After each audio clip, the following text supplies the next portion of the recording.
जब तक सूरज चांद रहेगा बाबा तेरा नाम रहेगा। जय जय जय जय जय भीम, जय भीम, जय भीम, जय जय जय जय जय भीम, जय भीम, जय भीम। परमपूज्य डॉक्टर बाबासाहेब आंबेडकरांच्या, परमपूज्य डॉक्टर बाबासाहेब आंबेडकरांच्या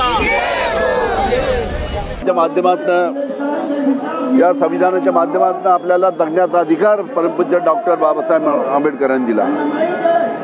पण मधल्या काळामध्ये आपल्याला कल्पना आहे की कशा पद्धतीनं काही राजकीय पक्षाच्या माध्यमातून सुद्धा संविधान बदलण्याच्या ज्या प्रकारच्या वल्गना काही राजकीय पक्षाचे नेते त्यांनी करत होते, यासाठी सर्वांनी जागृत राहण्याची आवश्यकता आहे.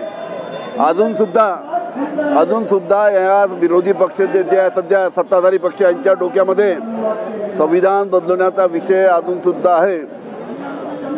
वेळ मिळाली की त्या संविधानाला हे नक्की हात घालणार आणि म्हणून सर्व जनतेने सतर्क राहून आपला विरोध त्या निमित्तानं या भारतीय जनता पार्टीला केलं पाहिजे. कारण की त्यांच्या अनेक मोठ्या नेत्यांनी, राष्ट्रीय स्तरावरच्या नेत्यांनी सुद्धा संविधान बदलवण्याच्या गोष्टी केल्या होत्या. आज भारतीय जनता पार्टीची सत्ता आहे, अजून हा विषय त्यांच्या डोक्यातनं गेला नाही आणि म्हणून सर्व जनतेने सतर्क राहून परमपूज्य डॉक्टर बाबासाहेब आंबेडकर यांच्या संविधानाला जो कोणी हात लावण्याचा प्रयत्न करेल त्याला धडा शिकवण्याचं काम आपल्याला त्यांच्यानं पुढील काळामध्ये करायचं. भारतीय जनता पार्टीच्या अनेक राष्ट्रीय नेत्यांनी वल्गना केल्या होत्या की परमपूज्य डॉक्टर बाबासाहेब आंबेडकर आम्ही संविधान बदलणार. अनेक नेते अनंत हेगडेपासनं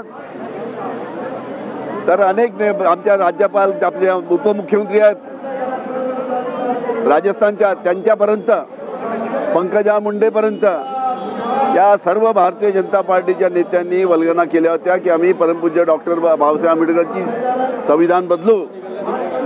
अजून सुद्धा हा विषय त्यांच्या डोक्यात आहे भारतीय जनता पार्टीच्या.